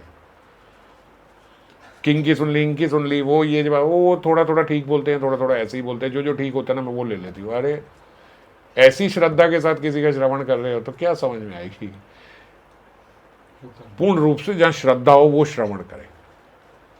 मैंने एक का बोला ये सुनो, बोले उनको मैं सुन लेती हूँ, लेकिन वो ना अलग परंपरा के, वो कभी कभी थोड़ी अलग बात करते थे, वो सब मैं इग्नोर कर देती हूँ। जो सही है वो मैं सुन लेती हूँ। आप तो उनसे भी बड़े हो, फिर आप छन्नी लगा के बैठे हो कि वो क्या सही बोल रहे हो और क्या गलत बोल रहे हो, आपको पता है, तो फिर उन्हें आपको सुनना चाहिए। आप क्या उनको सुन रहे हो? आप तो उनसे भी बड़े हो। बड़ा आदमी तो बताता है कि क्या सही बोल रहा है और क्या गलत बोल रहा है। गुरु ही बता सकता है कि भैया ये सही बोल रहा है, ये गलत बोल रहा है। यहाँ छोटे छोटे छुटपुइये पैदा हो जाते हैं कि भैया महाराज जी ने ये सही बोला, ये गलत बोला है। ऐसी श्रद्धा के साथ श्रवण नहीं किया जाता। तो श्रवण सही हो, और मेन बात ये है कि हमारा नाम में बल होना चाहिए। उस स्मरण के साथ हमारा नाम चलना चाहिए। एक बार एक महात्मा थे, उन महात्मा को नाम में बड़ी श्रद्धा थी। और वो जगह जगह जगह जगह विचरण करते थे। बच्चे सब ध्यान से सुनना, शुरू हो गई तुम्हारा क्विज। तो वो महात्मा जो हैं वो इधर उधर विचरण किया करते थे, गांव गांव इधर उधर घूमा करते थे, जैसे महात्माओं का कार्य होता है। असंग एक अकेले जो थे, नाम करते रहते सदा, और नाम करते करते अलग अलग अलग जगह जाया करते, और जहाँ कोई वैष्णव मिलता वहीं पे भिक्षा मांग के वहाँ से पाते प्रसाद, और एक दिन केवल वो दिन में पाते थे, बस एक दिन भोजन, एक समय भोजन करते थे एक दिन में। तो एक समय जहाँ कोई वैष्णव मिला ले लिया, अगर मान लो कहीं पथ पे हैं, कहीं जंगल के रास्ते, उस पर कोई नहीं मिला तो नहीं मिला। तो अपने आजकल तो देखने को शायद कम मिले, लेकिन महात्मा जन पहले जो है ना चने रखते थे, चने रख लिए, गुड़ रख लिया, जब कुछ नहीं मिला तो वो थोड़े चने खा लिए। बहुत महात्माओं से ही मैंने सुना है, श्री राजेंद्र प्रसाद जी बताते हैं कि उनके गुरु जी भी रखते थे। तो बोले कहीं वो तो लेते ही नहीं थे, वो तो बोलते भिक्षा से भी नहीं लेते थे। तो जब कहीं इधर उधर कथा करने जाते थे, एक जगह से दूसरी जगह गए, तो बोलते बीच में कई बार 24-24 घंटे की ट्रेन होती थी, तो उसमें बोलते वो चने रखते थे। और वो तो छोटे थे उस समय, राजेंद्र प्रसाद जी बोलते, हम गुरुजी को बोलते थे कि महाराज जी इतना तो भूख लग रही है, सबको लग रही है, आप फिर खाने का भी कहीं प्रबंध नहीं होता, कुछ नहीं होता। तो वो बोलते अरे इतना बढ़िया पौष्टिक हमारे पास खाना है, थोड़े से चने निकाल के देते, बोले ये खा लो। तो महात्मा जन ऐसे ही होते, बस थोड़े चने रख लिए, वो खा लिए, और नहीं तो कहीं वैष्णव परिवार दिखा तो वहां से भिक्षा कर ली। तो एक बार वो महात्मा बोलते एक गांव में गए, उस गांव में उन्होंने देखा कि बहुत समृद्ध लोग रहते हैं। मतलब ऐसा गांव पहली बार ऐसा देखा कि जहां कोई गरीब है ही नहीं, इतने समृद्ध लोग हैं, सब एक से एक बढ़ के। लेकिन पूरे गांव में एक कहीं मंदिर नहीं है, कहीं मस्जिद नहीं, कोई गुरुद्वारा नहीं, कुछ नहीं, एकदम नास्तिक लोग केवल भोग में लगे हुए हैं, और पूरे समृद्ध भी हैं, सब अच्छे पैसे वाले लोग हैं। उन्होंने बोला हे नाम प्रभु, मैं यहीं रहूंगा, इन लोगों के बीच में ही रहूंगा, और अगर मेरी नाम में श्रद्धा है और अगर नाम प्रभु हैं तो आप इनका हृदय परिवर्तन करो। ये तो वो देख के वहां बहुत दुखी हुए कि ऐसा समृद्ध गांव, और ऐसे समृद्ध गांव में एक मंदिर नहीं है। तो अब मैं इसके आगे नहीं जाऊंगा। जैसे वो विचरण करते थे, बोलते अब मैं विचरण नहीं करूंगा, मैं यहीं रहूंगा। तो बोले उन्होंने पूरा गांव घूमा तो देखा एक जगह एक कुएं में मीठा पानी। उन्होंने कहा कि यहाँ तो सब आएंगे ही आएंगे, पानी लेने तो यहीं आते होंगे, तो मैं यहीं पे रहूंगा और यहीं रह के कीर्तन करूंगा, ताकि सब वो कीर्तन सुन सके। बोले वहीं अपना वृक्ष के नीचे एक जगह बैठ गए और कीर्तन करना प्रारंभ कर दिया। और करते करते करते करते बोले एक दिन पूरा बीत गया, एक रात पूरी बीत गई। वो सब बैठे हुए लोग ध्यान ही नहीं दे रहे, वो सब आ रहे हैं जा रहे हैं। फिर अगला दिन पूरा बीत गया, लेकिन उनकी श्रद्धा नाम पे बहुत थी। उन्होंने कहा नाम प्रभु, मैं ये वचन देता हूं कि मैं इनके हाथ का तो नहीं खाऊंगा। जहां एक मंदिर नहीं, कुछ नहीं, कहीं तुलसी का पौधा नहीं दिख रहा, मैं इनके हाथ का तो नहीं खाऊंगा, और इनका परिवर्तन की यहां से जाऊंगा भी नहीं। तो मैं अपने प्राण त्याग दूंगा यहीं बैठे बैठे। ये देखो, ये ऐसा हृदय केवल महात्माओं का ही होता है। मैं प्राण त्याग दूंगा यहीं बैठे बैठे, यहां से जाऊंगा भी नहीं और इनके हाथ का खाऊंगा भी नहीं, जब तक इनका हृदय परिवर्तन नहीं होता। कीर्तन करते गए, बोले 2 दिन 3 दिन तक कीर्तन करते गए। रात के समय बंगाल की वो एक जगह थी, वहां पे बोलते एक माता जी जो है वो उठी और उन्होंने अपने पति से बोला, ए सुनो उठो, ये आवाज़ तुमको सुनाई दे रही है? उसने बोला हाँ दे रही है, पता नहीं कौन है, दिमाग खराब कर दिया, सुबह शाम लगा हुआ है, क्या करता है। इतनी बार हम लोगों ने आपस में पूछा है, कुछ खा लो महात्मा, कुछ कर लो, खाते नहीं पीते नहीं, दुखी करे। बोले नहीं, इनकी आवाज़ ठीक से सुनो, बहुत मिष्ठी आवाज़ है, बहुत मीठी आवाज़ है, कितना मधुर गा रहे हैं। और आप और मैं एक बार सोच के देखना, 3 दिन तक बिना खाए बिना पिए क्या ऐसी आवाज़ में गा सकते हैं? इतनी मधुर आवाज़, जैसी आवाज़ पहले थी वैसे ही 3 दिन तक भी है, कोई साधारण नहीं लगते। ऐसा कीर्तन कोई नहीं कर सकता। हमारा 2 घंटे में गला सूख जाता है, पानी चाहिए होता है, ये सब चीज़ें। 3 दिन लगातार कोई कीर्तन कर रहा हो, रात भर कीर्तन कर रहा हो, और वही मधुर आवाज़, मधुर कंठ, ऐसा नहीं हो सकता। बहुत मिष्ठी आवाज़ है इनकी, ऐसे नहीं। अब उस आदमी ने इस एंगल से सोचा तो लगा बात तो सही कह रही है कि 3 दिन से इनकी आवाज़, स्वर सब वैसे का वैसे ही, ऐसे कैसे ही रह रहा है कि कुछ नहीं हो रहा। उसने बोला चलो सुबह उठ के इनके पास चलते हैं। सुबह उठ के 4 साढ़े 4 बजे ही महात्मा के पास पहुंचे। ये महात्मा 1 मिनट बात करो। उन्होंने अपना कीर्तन रोका।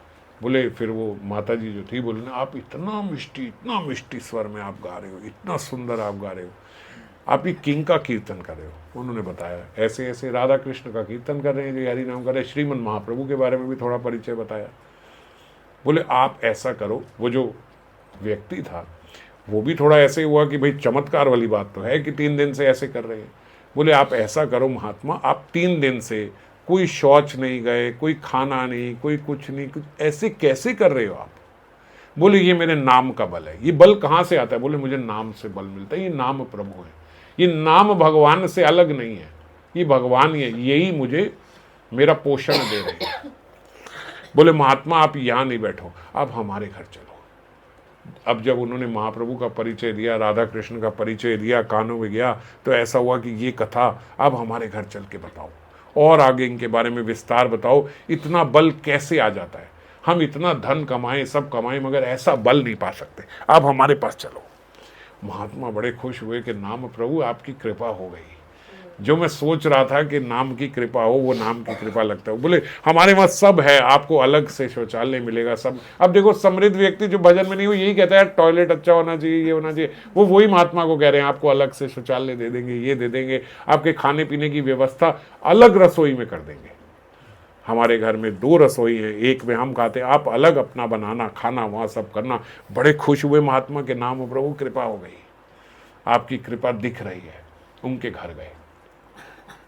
उनके घर गए, वार्ता हुई, 1 दिन 2 दिन, अपनी प्रसाद की उन्होंने खुद व्यवस्था करी, सब करा, भोग लगाया, खाया।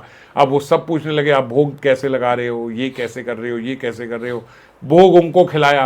अब महाप्रसाद अमृत जब उन्होंने पाया तो महाप्रसाद पाते ही और हृदय पलटा, और समृद्ध परिवार था। देखते देखते बोले आप महात्मा यहीं कथा करो, हमारे यहीं बैठो, हमारे यहीं दिन रात जो आप ये कीर्तन करते हो यहीं बैठ के करो। जब एक परिवार जुड़ता है तो एक से एक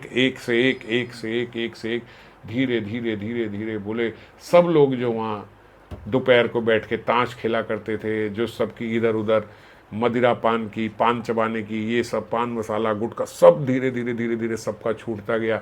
एक ने नाम दीक्षा ली, दूसरे ने नाम दीक्षा ली, तीसरे ने नाम दीक्षा ली, सबका धीरे धीरे पूरे बोलते गांव में परिवर्तन हो गया। सारे गांव वासी जो है अब तिलक लगा के घूमने लगे, सब यही चर्चा करने लगे। महात्मा जो है he was talk of the town, सारे यही बातें कर रहे हैं, भाई महात्मा ऐसे हैं, महात्मा ये चल रहा है। क्योंकि उन लोगों ने देखो जब कोई नई चीज़ मिलती है तो मैंने जैसे हमने देखा है ना अपने जीवन में एक्साइटमेंट भी ज़्यादा होती है। अब वहाँ एक भी मंदिर नहीं है, कुछ नहीं है, कोई बताने वाला नहीं है। अब उन्होंने महात्मा को बोला महात्मा कीर्तन नहीं, कथा भी करो, हमें और सबके बारे में बताओ, सब ये करो। अब वो कथा करने लगे, भागवतम का पाठ किया, सब लोग वहाँ आए, सबकी बड़ी रुचि हुई। धीरे धीरे सब वैष्णव बनते गए। बोले पूरा ग्राम ऐसे हो गए जैसे नवद्वीप ग्राम है, इतना परिवर्तन सबके भीतर आ गया धीरे धीरे। एक घर से जब वो महात्मा विचरते, सबके साथ घूमते, तो एक घर से देखते कि वहां से कोई नहीं आता। सारे गांव के, अब गांव में थोड़े ही घर होते हैं, सबको सबका पता होता है, सब देखा कि सब वैष्णव बन गए।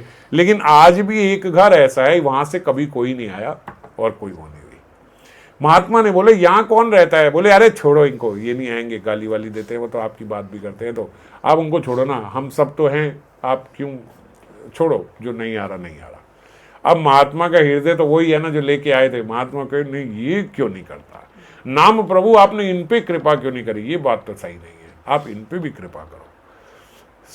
करते रहे कथा कीर्तन, कोई असर नहीं पड़ा, वो वैसे के वैसे। एक दिन बोलते सुबह सुबह मंगल के समय 4:30 बजे उठ के अपना वो भिक्षा का जो उनका थैला था वो लेके बोले वो चले, और हरि नाम कीर्तन करते हुए अपना करताल इत्यादि लेके नाम कीर्तन करते हुए उसके गेट पे पहुंचे। गेट पे कीर्तन करे करे बोले देखे किसी ने खोला ही नहीं गेट। गेट के अंदर से उन्होंने देखा तो एक मैया जो है वो अंदर खड़ी हुई थी, दातुन इत्यादि सुबह सुबह कर रही थी। ए मैया कुछ मिलेगा, ए मैया कुछ भिक्षा मिलेगी।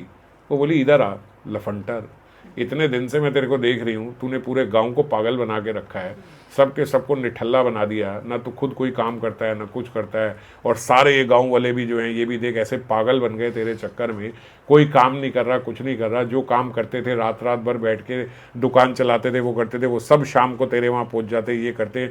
और बड़ा बोला तू तो इनको भी खराब कर दिया तूने, सबको सबके तूने कर्म जो उनके करने चाहिए थे वो कर्म से हटा दिया। खुद तो देख हट्टा कट्टा है, खुद कोई काम करता नहीं, ये सब लगा रहता है, इन सबको भी निठल्ला बना रहा है, बेकार बना रहा है। तेरी वजह से देश पंगु बन रहा है, देश भी हमारा प्रगति नहीं कर पाएगा, सारे देश को नीचे ले आया। आज ये लोग पैसा कमाने और उसके बारे में चिंतन नहीं कर रहे हैं। कितना समृद्ध हमारा गांव था, थोड़े दिन में ये भी गरीब हो जाएगा तेरे जैसों की वजह से। ये वो बहुत बोला और गाली वाली ये सब दी। महात्मा को लगा कि भाई ये तो गलत हो गया, वैष्णव को किसी को उद्विग्न थोड़ी करना चाहिए। तो मैया इतनी उद्विग्न हो गई, ऐसे लग रहा महाराज अभी बीपी से मर जाएगी। वो महात्मा ने कहा चलो कोई बात नहीं। महात्मा ने अपना थैला लिया, अपना चुप करके आ गए। जब वहां से वापस आ रहे थे तो सबने बोला ए महात्मा आप कहाँ गए थे? महात्मा ने बोला भाई वो जो गांव में वो जो घर है जहाँ से कोई नहीं आता वहाँ को एक बार हम लोगों ने सोचा देख। आपने क्यों ऐसा सोचा? आप गुरु हो हमारे, कोई आपको अभाव है क्या? मटेरियल व्यक्ति ऐसे ही सोचता है स्वभाव से कि भाई आपको कोई अभाव है, आप क्यों वहां गए? वहां क्या दीक्षा लेने की जरूरत है? हम थे तो सही, हम दे तो रहे थे, तो हम देते आपको। बोले तो उसने फालतू में आपको गाली दी, ये सब की, आप ये सब लेने गए। महात्मा को ने जैसे ही उसने बोला ना गाली दी, तो महात्मा ने कहा हाँ आपने बात तो बिल्कुल सही कही, भैया ने दिया तो। बोले क्या दिया? बोले गाल दी वो, बंगाली थे ना। बोले तुम चाल दी वो गाल दी वो, तुम दाल दी वो चाल दी वो, मैया गाल दी वो। बोले क्या मतलब? बोले अभी तुमने ही तो बोला गाली दी, मैं तो सोच रहा था मैया ने कुछ दिया ही नहीं, मुझे ऐसे ही टटोल दिया, भगवा दिया मेरे को, ये सब कर दिया, पर मैया ने तो दिया, मैया गाल दी वो। बोले अच्छा हम चाल दी वो दाल दी वो तो तुम भोग लगा वो, इसको क्या करी वो? मेरी बंगाली थोड़ी खराब है ये क्या करोगे तुम गाली का? चावल को तो भोग लगाओगे ना जाके अपने डीटीज को, अपने भगवान को, अपने इष्ट को। दाल को तो भोग लगाओगे फिर पाओगे, गाली का क्या करोगे? बोले महात्मा समझो महाजन, ये गाली बहुत जरूरी है। त्रिनादपि सुनी चेन तरोरपि हमारा स्वभाव होना चाहिए, श्रीमन महाप्रभु ने बताया है। ये स्वभाव अगर आप गुरुजी करते रहोगे, ये स्वभाव बिगड़ जाएगा, ये रहेगा नहीं वैसा। ये कैसे रहेगा? बोले ये मैया की वजह से ही रहेगा। आज मैया मुझे लाइन पे लेके आई है, वो गाली देगी तभी तो हम चेक करेंगे कि मैं त्रिनादपि हूं कि नहीं हूं। भैया त्रिनादपि क्या है कि वृक्ष को कोई काट रहा है, कुछ कर रहा है, तब भी वृक्ष सहनशील रहता है। तो मैं सहनशील हूं या नहीं ये कौन चेक करेगा? आप अगर हाँ गुरुजी महात्मा करके सिर पे चढ़ाओगे तो कैसे पता लगेगा मैं हूं कि नहीं हूं? तो इसीलिए बहुत जरूरी है, ये हमारी साधना के लिए बहुत जरूरी है। कहीं से थोड़ी गाली वाली पड़ती रहे। कोई ऐसा हो जो हमें, ऐसे कृष्ण भी कहते थे, कोई गाली देता अच्छा लगता, तो बोले कहीं से थोड़ी गाली पड़े, कोई अपमान हो, कुछ हो, अच्छी बात है। इससे चेक रहता है कि मेरा स्वभाव ठीक है या नहीं है। भाई सारे लोग स्तुति करने वाले हो और एक गाली देने वाला है तो हम ऐसे होते, दुनिया में सबसे बड़ा अपराधी यही है। तू अपराधी है, तू नर्क में जाएगा, सारे लोग मेरी कितनी रिस्पेक्ट करते हैं और तू कैसे बोल? अगर ये बोल दिया आपका स्वभाव मतलब खराब है। गाली देने वाले लोग होने चाहिए, अपना स्वभाव चेक रहता है कि सही है कि नहीं है। और अगर आप बिगड़ गए इसका मतलब आपका स्वभाव सही नहीं है, चेक कर लो, सही कर लो। ये ठीक करने के लिए ही आए हैं। तो बोले मैया बहुत सही है, आपने मेरी आंखें खोल दी, मैया गाल दी वो, हाँ खाली नहीं भेजा मैया ने उन्होंने बोला महात्मा तुम भी महात्मा ही हो, आप छोड़ो, अब आप आज के बाद बस यहाँ नहीं आना, आपको जो चाहिए हम देंगे, आप यहाँ नहीं आना। महात्मा ने कहा अच्छा चलो ठीक है। वैसे भी मैया उद्विग्न हो गई थी, चलो चलते। बोले वहीं रहे, सब कुछ वैसे ही करते रहे। एक महीना बीता, जब सारे गांव वाले थोड़ा भूल गए कि ये वहाँ गए थे, वहाँ बात हो गई, वहाँ चले गए थे। जब सब भूल गए, बोले एक दिन फिर सुबह उठ के 4:30 बजे फिर वही भिक्षा लेके ए मांगो, ए मैया ने बोला निर्लज फिर आ गया। काम चोर है एक नंबर का, ये कुछ और नहीं मिलता इसको, यहाँ पे आ जाता है ये वो। बहुत मैया ने गाली गुली दी। वो बर्तन साफ करी थी, बर्तन साफ करने वाला जो जूना होता है ना, जूना, वो उठा के मारा उसके, चल भग जाए यहाँ से, तेरे को चाहिए ना, चल ये ले भग यहाँ से, तुझे यही चाहिए। हो मैया बढ़िया बढ़िया बढ़िया बढ़िया, वो लेके चलेगा। मैया ने आज भी खाली नहीं भेजा, महात्मा गए आज भी खाली नहीं भेजा, मैया ने देखो दिया है। अब फिर जब जा रहे थे फिर लोग मिल गए, लोगों ने कहा महाराज आप क्यों आ जाते हो, हमसे देखा नहीं जाता। वो आपके बारे में इतना उल्टा सीधा बोलते हैं, अब कितने बड़े महात्मा हो, कितने संत हो, पहचानते नहीं। बोले मैया ने खाली नहीं भेजा आज भी, ये जूना दे के भेजा है मुझे। बोले क्या करोगे जूने को? बोले तुम एक बात नहीं समझ रहे, मैं तो एक बार खाना खाता हूं, पर मेरे ठाकुर जी जो हैं वो दिन में कम से कम 6-7 भोग लगते हैं उन्हें। अब 6-7 भोग उन्हें जो लगते हैं, वो उनकी थाली जो है पीतल की थाली तो ऐसे ही काली पड़ जाती है। बोले मेरे बर्तन कितने काले पड़े रखे हैं, तो ये हो ना हो, ये मेरे ठाकुर जी की कृपा है कि उसने मेरे को ये जूना दे के मारा है कि भैया तू बर्तन साफ कर। ये ठाकुर जी ने उसके द्वारा मुझे जूना दिलाया। जल के देखो मेरे बर्तन कैसे पीतल के। आज तक तुमने कभी देखा गुरुजी करते हो, महात्मा करते हो, गुरुजी करते हो, कभी मेरे बर्तन देखे कैसे हैं? गए जाके उसको मांजा, एकदम चकाचक पीतल के चमक गए। ठाकुर जी को भोग लगाया और ठाकुर जी को बोला ठाकुर जी जैसे ये जूने ने आपके बर्तन चमका दिए, ऐसे ही उसका हृदय भी चमका दो। उसके हृदय से ये जो संसारिक वासना और मल है ये सब निकाल दो। आप इस चमके हुए बर्तनों में आप भोजन पाइए और ऐसा ही चमकता हुआ उसका हृदय भी कर दीजिए। ऐसी प्रार्थना करी। फिर थोड़ा दिन, 15 दिन, 20 दिन रुके कि सब भैया भूल जाए। फिर उठ के मंगल के समय फिर गए, ए मागो, ए मैया, अरे कुछ भिक्षा दे दे। मैया ने कहा ये चार नहीं छोड़ेगा, ये कामचोर पता नहीं कितना आएगा, ये वो। फिर 2-4 सुनाई। उस समय मैया बोलते गोबर पोत रही थी एक कपड़े से, गीला था, बोले गोबर से बिल्कुल गीला गीला गोबर उठा रही थी। वो ही दे के खींच के मारा, चल आज के बाद अगर नजर आ गया ना तेरे को ठुकाई करवाऊंगे यहाँ पे। वो लेके वो आया, कितना पवित्र वस्तु है। ऐसा पवित्र कपड़ा देखो, गोबर से लदा हुआ, एकदम गीला। और गोबर से तो पवित्र कुछ हो ही नहीं सकता। कहीं किसी जगह को पवित्र करना हो तो उस पर गोबर लगाया जाता है। हाँ बोला भैया देख गोबर वाला वस्त्र दे दिया। चले आगे, फिर लोग मिल गए, महाराज आपका भी नहीं समझ में आ रहा, क्यों जाते हो इनके पास? बोले पिछली बार इतनी बढ़िया वस्तु दी, तुम्हारे किसी के दिमाग में नहीं आई थी, इनके दिमाग में आई। क्यों ना आए? ठाकुर जी ने इनके द्वारा दिलवाई। इस बार ही बोले अब क्या करोगे गोबर वाले कपड़े का? बोले गोबर वाला कपड़ा सबसे पवित्र कपड़ा होता है भैया, पूरा गोबर से सका हुआ है। यहाँ की धूप, यहाँ की जोत बना बना के मैं ठाकुर जी को लगाऊंगा। 5 समय आरती होती है। सुबह मंगला के समय आरती होती है, दर्शन आरती होती है, उसके बाद संध्या आरती होती है, फिर उसके बाद रात की आरती, शयन आरती मध्य में होती है, संध्या में होती है और शयन आरती। 5 आरती होती है। बोले 5 आरतियों में इतनी सारी जोत लगती है, कभी तुमने ध्यान दिया है महाराज को जोत दे दे? वो देखो मैया ने ध्यान दिया, यहाँ की मैं जोत बना बना के रोज ठाकुर। और फिर मेरा पंचद्वीप है, एक बारी में 5 लगती हैं और दिन में 5 बार होती हैं। 25 मुझे रोज चाहिए, तो मैया ने इतना बढ़िया कपड़ा दिया, यहाँ की बना बना के मैं आरती किया करूँगा। अब जब आरती करे तब भगवान से प्रार्थना करे, भगवान देखो आपके लिए उसने ये दिया है, ये आरती करने के लिए कुछ करने के, वहाँ को हृदय शुद्ध कर दो। थोड़े दिन चला, थोड़े दिन के बाद 15-20 दिन के बाद फिर अब नाम पे उनकी बहुत श्रद्धा कि भैया नाम जरूर कुछ ना कुछ नाम प्रभु एक दिन कमाल करेंगे। फिर अगले दिन उठे, ए मागो, ए मैया भिक्षा दे दो, भिक्षा दे दो। मैया ने कहा ये मरेगा मेरे हाथ से आज। इतनी बार इसको समझा दिया, निर्लज कहीं का। जब देखो सुबह सुबह उठ के आ जाता, इसे भी और कोई घर नहीं मिलता। साथ में उनके एक पड़ोसी थे, पड़ोसी ने मैया को समझाया, मैया इतना गंदा बोलती हो, गाली वाली बकती हो, सब ये करती हो, वो महात्मा है। पूरे गांव को उसने बदल दिया, तुम्हें ये नहीं दिख रहा? सारा गांव उसका शरणागत हो गया, तुम्हें समझ में नहीं आ रही? और अगर तुम चाहती हो कि वो ना आए, ये कपड़े मारती हो, जूना मारती हो, ये मारती हो, जाके थोड़े चावल दे दो।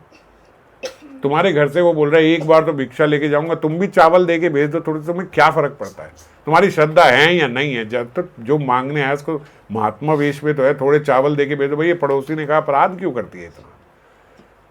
मैया ने बोलते जो टूटे हुए तांदुल, बोलते तांदुल, टूटे हुए चावल जो होते हैं ना, टूटे हुए, बोले वो कबूतरों को डाले जाते हैं ऐसे, वो बोले टूटे हुए चावल पड़े थे, वो टूटे हुए चावल मुट्ठी उठा के उसको दे, ले तो जब मेरे घर के चाहिए थी ना भैया, हाँ आनंद आनंद भैया, यही चाहिए यही चाहिए यही चाहिए था कब से आपसे।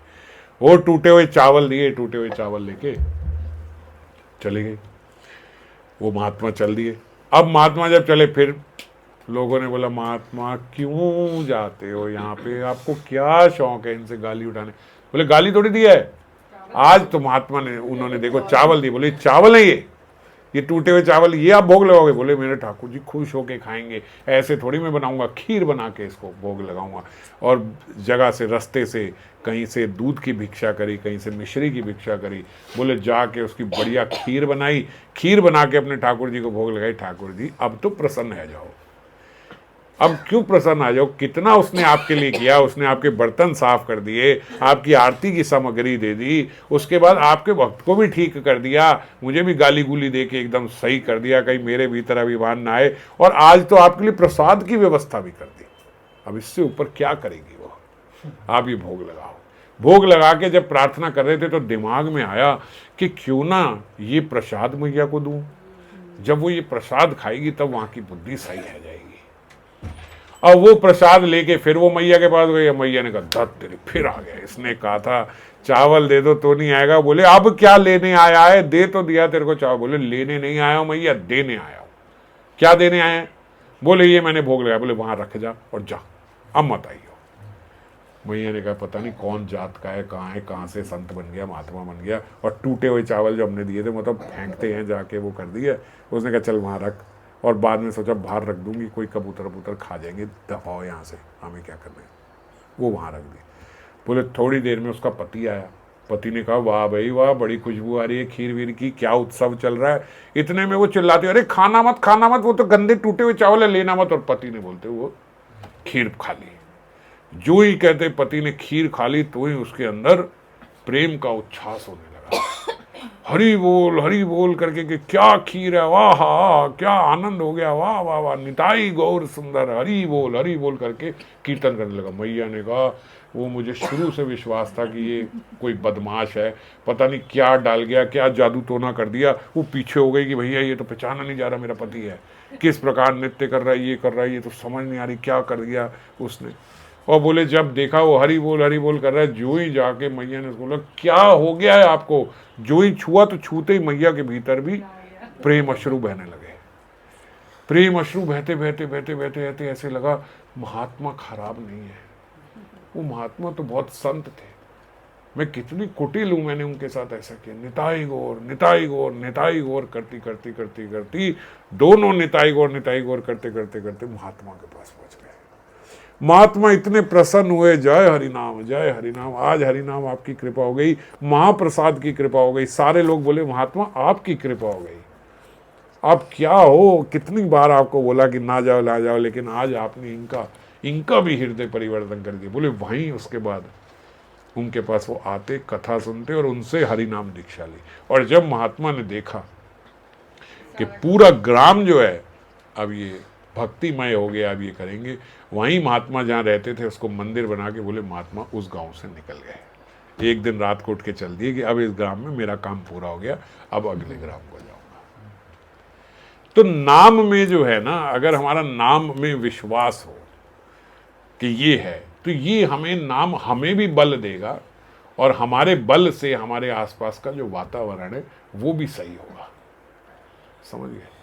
और सारी बात समझ के अगर हमारे साथ फिर भी कोई आपदा विपत्ति आ रही है, वो आएगी। ऐसे मत सोचना कि नाम लेने लगे तो अब आपदा नहीं आएगी, कोई हमारे संसार, हमारे परिवार में या कहीं हमारे पे कोई विपत्ति नहीं आई, वो आएगी। तब क्या समझेंगे? लोन है, ये पूरा हो रहा है, बड़ी अच्छी बात है, जितना जल्दी हो जाए अच्छा है, भागना नहीं है हमें इससे। बोले नहीं हमें ये बड़ी सेवा करनी पड़ेगी, भग जाओ यहाँ से भैया, हम नहीं रह पा रहे, ये नहीं कर, नहीं, ये लोन है, आप यहाँ नहीं करोगे आगे जाके और करनी पड़ेगी। जो भी विपदा आ रही है, जो भी आपत्ति आ रही है, ये आपने संसार से जो लोन लिया होता आज चुकाने का समय, चुकाओ, घबराना नहीं इस पे। और आप जो सेवा कर रहे हो उससे कोई अपेक्षा नहीं रखनी, आराम से मिले, क्योंकि आराम से मिलेगा ज्यादा मिलेगा, चिंता मत करो। आपने सोचा मैंने आज ये करी, कल आपकी कोई सेवा करने आ गया, आप बड़े खुश, देखा मैंने उसकी करी थी, आज ही मेरे पास इतना सारा आ गया। खराब बात है, बहुत कम मिल गया, बहुत खराब बात है। आपने इतनी अपेक्षा रखी भगवान को, आपको उसी समय देना पड़ गया, बेकार हो गया। विद इंटरेस्ट मिलता, बहुत सारा मिलता। आपके पास सेवा का अपार धन है, पूरा जीवन करते रहो। ये वो धन नहीं है जो खत्म हो जाएगा, समझ गए? तो बल जो मिलेगा वो नाम से मिलेगा, और इस बल के साथ ठीक जो करना है वो स्वभाव करना है। स्वभाव ठीक हो गया तो अभयता है। अब किसी चीज से घबराने की जरूरत नहीं है। शरीर भी चला जाए कोई बात नहीं, फिर मैं ही आऊंगा, वो मैं ही हूं, मैं कहीं नहीं जा रहा हूं। हाँ, इतना भजन कर लो कि भगवान दर्शन यहीं पे होने लग जाए तो ये आखिरी जन्म भी हो सकता है, और नहीं होगा तो भी कोई घबराने की बात नहीं है, तो भी मैं नहीं आना है, या इधर या उधर। देखो, एक स्त्री जो है शादी करने से पहले जो उसका सारा परिवार होता है, शादी करने के तुरंत बाद उसका कोई और परिवार हो जाता है। हम बोलते हैं ना, मृत्यु के बाद पता नहीं कैसा परिवार मिलेगा, पता नहीं कैसे लोग होंगे, पता नहीं कहाँ जाना। अब यहीं देख लो, अचानक से अरेंज मैरिज हो जाती है। आजकल तो लव मैरिज में भी नहीं पता लगता कि कैसे लोग हैं, बाद में पता लगता है। तो अरेंज मैरिज हो गई, कुछ हो गया, अचानक से पता लगा अब ये परिवार है, अब ये माता पिता है, अब ये सब है, सब बदल गया ना।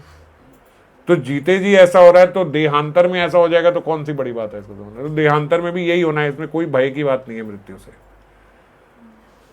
अलग देह मिल जाएगा, फिर उस देह में फिर ये सबको वो हूं तो मैं ही, और एग्जैक्ट मैं ही हूं, कोई रत्ती भर फर्क नहीं आएगा। बिल्कुल सेम स्वभाव, सेम सोच, सब वही रहेगी। पर वो सेम स्वभाव और वो सोच सही रहे, उसके लिए आज सही हो जाओ। आज अपने आप को सही रखो, ताकि कोई डर नहीं है, कहीं पे भी जाऊं मैं ही हूं। और उस समय पता है क्या है, बाल्यकाल के कुछ समय तक विवेक नहीं होता, सही गलत की समझ नहीं होती। वो क्या करता है, जो वो पूर्व जन्म में था। उस समय आप हाइबरनेशन मोड पे हो, आपको पता नहीं है क्या सही है क्या गलत है। आप उस समय क्या कर रहे होगे, जो आपने अभी करा है।